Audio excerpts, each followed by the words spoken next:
Então é isso para você entender por que o keynesianismo dá errado, por que desenvolvimentismo dá errado, crédito, subsidiar, toda essa história de governo criar dinheiro para estimular a economia, por que isso dá errado?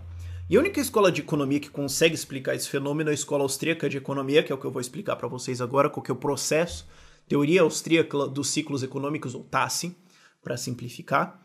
E, enfim, a única escola que consegue fazer isso é a escola austríaca, Ludwig von Mises, vai ter links lá na descrição para você entender. Eu prefiro o Homem e Economia do Estado, do Rothbard, mas está em inglês. Mas enfim, o que acontece é, raramente os keynesianos pensam o que acontece depois do desenvolvimento, ou raramente os economistas, de maneira geral, que são quase todos keynesianos, pensam o que acontece depois da criação de crédito. Porque vamos continuar o raciocínio, certo? O que geralmente se fala é, o governo vai criar um monte de crédito, vai emprestar, as empresas vão tomar isso, eles vão contratar um monte, eles vai criar dinheiro e dar para as empresas, não precisa nem ser emprestado, dane-se. Ele só vai dar dinheiro, digamos, pode ser, tanto faz. O fato é, vai chegar novo dinheiro na mão delas, novo, impresso, criado. Elas vão pegar esse dinheiro, vão contratar gente, vão contratar matérias-primas, comprar matérias-primas, isso vai ser muito legal, vai estimular a economia. Tá, continue o raciocínio. O que vai acontecer depois? Você pode falar, não, agora o PIB cresceu, certo? Pessoas foram contratadas, o desemprego caiu, até porque desemprego não deveria nem existir, desemprego só existe porque o governo cria desemprego, eu já fiz um vídeo sobre isso, mas enfim. Mas ok, a economia cresceu, tem mais empregos, acabou a conversa. Não acabou, vamos continuar. Os funcionários vão ser pagos, eventualmente esse dinheiro vai descer para a população em geral, mais ou menos lentamente ou mais ou menos rapidamente, dependendo da indústria, etc. Você entende o que eu quero dizer? E essas pessoas fazem duas coisas com esse dinheiro de maneira geral. Ou gasta ou economiza. No Brasil é mais ou gasta ou torra, mas enfim. Ou gasta ou economiza. Então eles vão economizar uma certa quantidade de dinheiro, que é a preferência temporal deles, quando você prefere ter depois, quando você prefere ter agora. Eles vão economizar parte e vão gastar parte. Muito bem. O que é o dinheiro economizado? É reserva de capital. É o dinheiro que está disponível para ser emprestado. É daí que vem o crédito. Das pessoas terem guardado dinheiro. Pois bem, e como que vai ser essa reserva de capital agora, depois de um certo tempo? Pode ser alguns meses ou alguns anos depois do governo ter feito essa política de expandir a base monetária, de criar crédito, etc. Bom, essa base de crédito vai ser menor do que aquela que foi criada artificialmente pelo governo. Exemplificando. Você tem assim, a população brasileira em média economizou R$1 trilhão, digamos. Estou chutando um número, ok?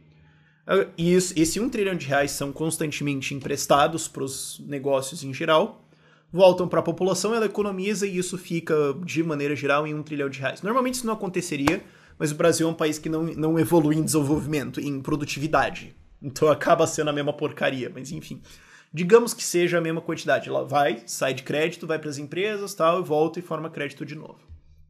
Normalmente, esse crédito cria nova produtividade, isso baixa preços, as pessoas conseguem economizar mais dinheiro, a reserva de capital para ser emprestado aumenta, então tem mais crédito disponível, taxa de juros cai, empresas podem investir mais. Mas enfim, esse é o ciclo normal de enriquecimento. Ele não acontece no Brasil, porque no Brasil a produtividade não sobe, basicamente porque o governo torna isso ilegal via as regulamentações dele, torna o desenvolvimento econômico ilegal, mas enfim. Ponto é, a gente tem 1 trilhão, gastou tal, voltou 1 trilhão. Bom, então o nível de empresas, a complexidade, a economia, a riqueza sustentada por esse crédito vai ser a riqueza que consegue se sustentar com R$1 trilhão economizados. O governo fala, vamos desenvolver, vamos criar mais R$1 trilhão. Agora vai ter 2 trilhões. Massa, bom. Então esse dinheiro vai para todo mundo, vai voltar para a população, vai ser economizado numa certa taxa, vai ter uma inflação, vai ter uma desvalorização da moeda aí porque nova moeda foi criada. E o número nominal final aqui vai ser, a ser economizado pela população, vai ser maior do que o anterior porque teve inflação, certo? Você teve mais dinheiro. Esse daqui é um vídeo mais complicado, você vai ter que ter paciência aqui. Mas teve mais dinheiro do que anteriormente existia. Então agora o dinheiro perdeu valor. Mas na prática, em valores reais, esse dinheiro final que vai ser economizado vai ser equivalente a R$1 trilhão. Porque é o que a população economiza em primeiro lugar. A população não passou a economizar mais dinheiro. Eles não passaram a guardar mais dinheiro, o que poderia sustentar uma complexidade econômica maior. Não, eles não fizeram isso. Eles ganharam dinheiro e continuaram gastando e economizando na mesma proporção do que antes. Então antes a gente tinha 1 trilhão, o governo resolveu ir para 2, circulou na economia, voltou a ser 1 trilhão. O que vai acontecer com a taxa de juros? Vai subir de novo. O que vai acontecer com todos os negócios que dependem de uma taxa de juros baixa? Vão falir. O que vai acontecer com todas as empresas sustentadas por esse crédito extra? Vão falir. E essa falência, inclusive, vai ter uma...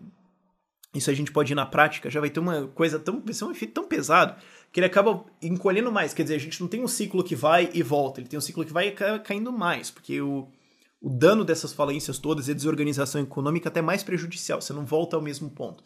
Demora um tempo para você voltar ao zero. Não é um ciclo assim, mas é um ciclo assim. De maneira bem geral, tá? Pra você entender. Mas é por isso que não funciona. Você cria uma quantidade artificial de crédito por um certo tempo. Você cria uma ilusão de que existe mais crédito. Você basicamente trosla a economia inteira. Eles agem, investem, fazem as suas ações econômicas como se houvesse mais crédito. Se todo mundo soubesse escola austríaca, isso não aconteceria. Todo mundo compraria ouro e não usaria essa moeda, mas essa é outra conversa. Felizmente não é o caso. Eles agem como se o crédito fosse maior. Passa-se um tempo, o crédito volta a ser o que ele normalmente seria. E acabou a festa. Exatamente o mesmo processo que aconteceu no Brasil. Exatamente o mesmo processo que criou a crise de 2008 nos Estados Unidos. Exatamente o mesmo processo que criou a crise de 1929. Exatamente o mesmo processo que está acontecendo na China, nos Estados Unidos e na Europa, nesse exato momento. E é por isso que keynesianismo não funciona. Tem um outro problema secundário, que é mais complexo aí, que é o seguinte. É como esse dinheiro entra na economia. Porque assim, se você for ver as equações dos keynesianos, você tem várias coisas engraçadas lá, que, por exemplo, é K, capital é todo igual, ele não muda, certo? Engraçado isso, mas isso é uma coisa mais profunda, que não vale a pena entrar nesse vídeo. Esse é o meu jeito de dar um gancho pra ver se vocês querem esse vídeo ou não. Mas enfim, você não pode pôr dinheiro na economia. A economia não existe. Existem certos negócios, certas empresas, certas pessoas. Então, por exemplo, vamos voltar ao nosso exemplo do BNDES. O BNDES deu crédito subsidiado. Para quem? Uma empresa grande pra caramba e para agricultor. Então ele deu para eles. Vamos analisar isso ao longo do tempo, que é uma coisa que neoclássicos não fazem. Isso é engraçado, mas a maior parte da economia moderna, mainstream, assim, não leva o tempo em conta. Eu sei, você deve estar pensando, cara, como pode ser? Mas é verdade, a maior parte da economia mainstream hoje não leva o tempo em conta. Porque o que acontece? Bom, você deu esse crédito para empresas. Bom, tá. Tua empresa foi lá e comprou aço. Bom, o que acontece no dia seguinte? Ah, o preço do aço subiu, então agora vamos fabricar... Não. O que acontece no dia seguinte? Tem mais demanda, tal, vamos fabricar mais aço, vai ter mais siderúrgicas, tal. Depois, hoje não tem. Então, digamos assim, a sua empresa conseguiu um crédito, mas a minha não. Você foi lá e comprou muito mais aço do que o normal, o preço subiu. Eu vou lá e compro. Eu consegui um crédito novo? Não. Então eu estou pagando um preço mais alto porque você levou todo o anterior. Então eu me ferrei. O que aconteceu assim na prática? De um jeito meio esdrúxulo de explicar, mas na prática o que aconteceu? Eu paguei um imposto para você. Você se beneficiou por ter mais dinheiro para comprar a mesma quantidade de itens, e quando eu cheguei no dia seguinte, ou horas depois, ou até um mês depois, no caso da indústria siderúrgica, leva anos para você fundar outra, enfim, todos os outros que forem comprar depois vão comprar um bem com preço mais caro, artificialmente erguido, porque um desgraçado conseguiu crédito subsidiado do governo. Um ganha, todo mundo se ferra, isso no dia seguinte. Na prática, você tem uma relação de transferência de dinheiro aí. Você fala, mas depois vão criar novas empresas siderúrgicas. Tá aí o problema, não deveriam. Por quê? Porque o mercado foi enganado, ludibriado, falseado, traído. Uma cilada. Porque ele olhou e falou, não, o preço do aço subiu, então vamos fazer mais siderúrgica. Agora quando o cara chega e faz a siderúrgica, 2 anos depois ela tá pronta, e o cara chega com o aço dele ali, fala, opa, vou vender. Não tem compradores, ou tem a mesma quantidade de compradores que tinha antes. Por quê? Porque o desgraçado que ganhou um crédito lá, agora ganhou, tal, acabou, ele não tem um novo empréstimo. Então, ele vai comprar a mesma quantidade de aço que ele vai comprar como sempre, porque agora ele não tem um novo crédito. O consumo volta ao mesmo.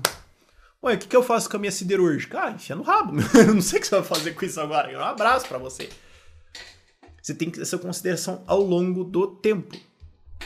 E aí você fala, não, mas então o que acontece? Quando você dá muito crédito imobiliário, você vai ter um boom imobiliário e tudo ao redor dele vai crescer muito. Sei lá, o cara que vende, a mulher que vende maquiagem não vai nem ficar sabendo disso. E quando o negócio explodir, ela também não vai ficar sabendo disso. Não afeta muito ela. Então você afeta desproporcionalmente lugares diferentes da indústria, porque não tem você colocar dinheiro na economia. Ele não entra na economia toda ao mesmo tempo. Ele entra em um ponto e vai se percolando ao longo do tempo. Ok? Então muita gente não vai receber, vai demorar muito para receber, e muita gente vai receber imediatamente. Você tem uma relação entre os dois que nem sempre é muito boa. Ok? E aí você fala, não, mas aí é simples, Rafael. Poxa, isso aí é bobo, trivial de resolver. A gente faz o seguinte, o governo vai dar 10 mil reais por RG que existe. Então toda pessoa no Brasil vai receber 10 mil reais. Ou elas não vão receber todas ao mesmo tempo. E mesmo que você fizesse isso, elas vão gastar de maneiras diferentes. Esse é um exemplo agora, por exemplo, com o FGTS sendo sacado. O que primariamente está sendo gasto? Porque é uma forma de você colocar dinheiro na economia. Não é exatamente o que eu estava dizendo antes, mas você pode interpretar nesse caso, nesse exemplo, como se fosse uma. Ah, então vai ter consumo pra caramba. Não, mas principalmente quem está recebendo é bancos onde as pessoas economizam dinheiro. Se eu vou sacar o meu FGTS e economizar lá. Ou dívida, eu vou sacar o meu FGTS e pagar minhas dívidas. Está sendo gasto de maneira homogênea ao longo do tempo? Não. Então, mesmo que você conseguisse distribuir dinheiro de maneira homogênea para todos, 6 horas depois já não ia estar distribuído de maneira homogênea. E essa é outra consideração, essa consideração de ao longo do tempo, que geralmente não é levada em conta, de quase maneira hegemônica, não é levada em conta em keynesianismo, não é levada em conta em economia neoclássica, até porque não tem nem como. Como é que você vai calcular isso? Mas, não, as pessoas, o João ele gasta em 2 horas, o outro vai no seu... Essa indústria é mais rápida, essa indústria é mais lenta. Você não tem como calcular isso. Ah, eu vou calcular a média. Mas na média não dá muito certo, né, meu amigo? Na média dos brasileiros, o Ike é um pobreta. Quer dizer, o Ike hoje é um pobreta, mas vamos pegar alguém rico aí, sei lá, o Lula. Mas, enfim, se pegar a média, ferrou também. Você não vai tirar...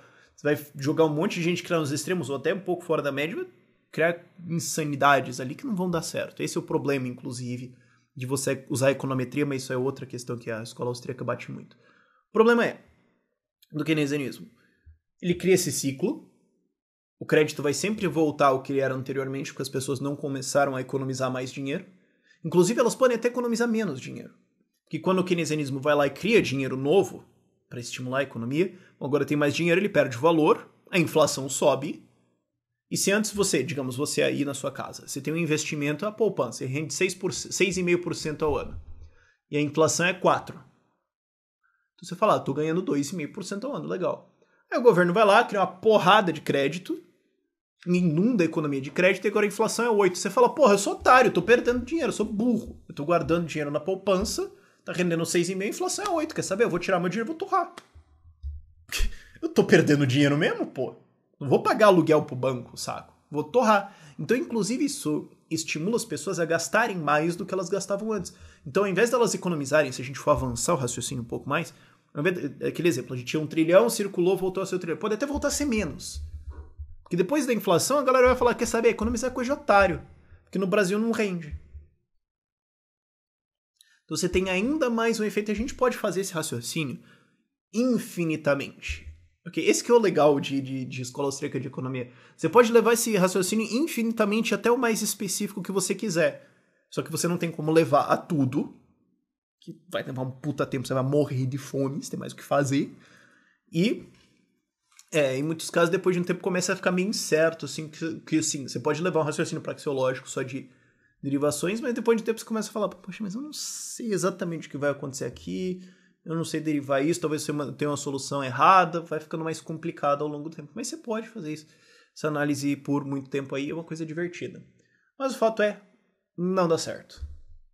Afinal de contas, se desse certo, não ia ter crise econômica no mundo. Toda vez que você tem crise econômica, qual que é a resposta? Keynesianismo. Aí dá aquele boom, explode tudo. Então faz keynesianismo de novo. Deu errado de novo. Porque se desse certo, a gente não ia ter mais crise, não ia ter mais crash. Só imprime, pô. Ia ter sido uma coisa fantástica, mas não é exatamente o que a gente vê, né?